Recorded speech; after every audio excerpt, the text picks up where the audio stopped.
These comments that we've heard from Pauline Hanson are not that dissimilar to what she has said before, particularly about Muslims and Islam. Yet One Nation is at record highs in the polls. Do you think that this appearance will hurt her in the eyes of Australian voters?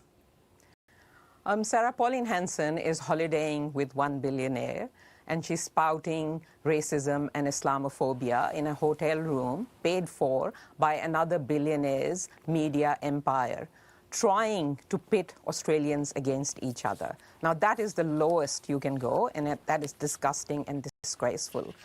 This sit-down interview that Hanson did with a convicted criminal, a professional anti-migrant, anti-Muslim hate monger and a white supremacist is, as you said, this is the latest in a decades-long career of hate messaging from Hanson. And it is scary stuff, I must say. As a Muslim and a migrant, I know in the community this is scary stuff, but it is unfortunately not surprising.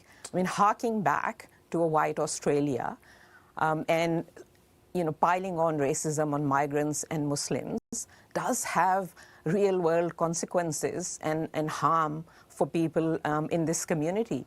And we should call it for what it is. It is blatant, disgraceful racism. And I was pretty shocked, I must say, to see the Labor's Assistant Treasurer not being able to call this out for what it is. It is blatant racism. You don't need to hear the full interview to call out hate and racism when this happened to communities. To jump in, do you believe that Senator Hanson should be censured in the Senate over these comments?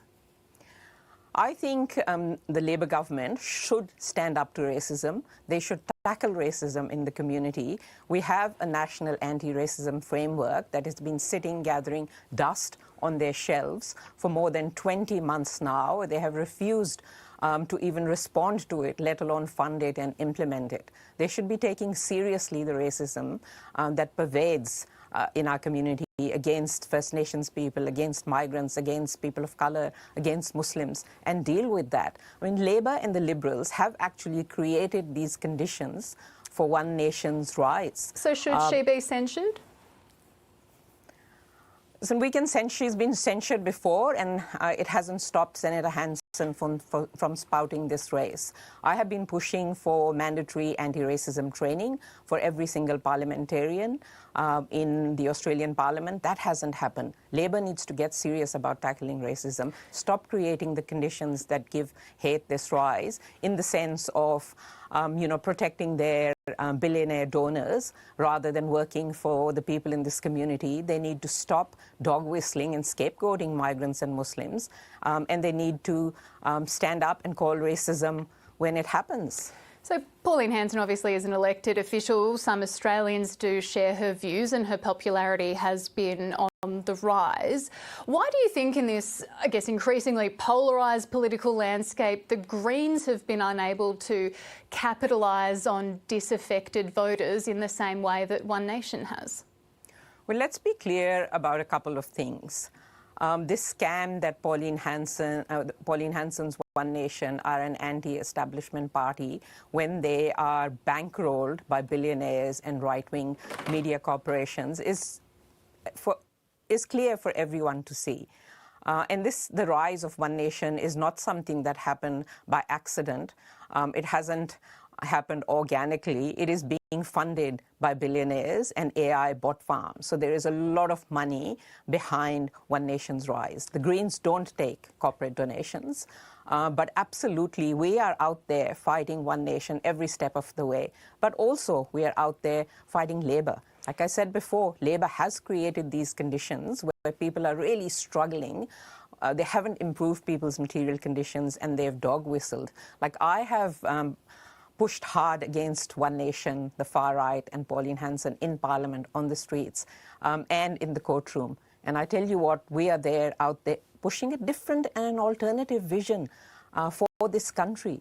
We want a country where everyone is respected, where everyone has what they need to live a good life, and where everyone can thrive, not the division and hate, and a really horrific vision of Australia where neighbour turns against neighbour that one nation has. Well, on that, Mehreen Faruqi, just on another matter, donning your education spokesperson hat, the Royal Commission this week has heard some pretty harrowing testimony from Jewish students and academics about harassment and anti-Semitism on campus, including criticism of the way unis handled encampments organised in solidarity with Gaza.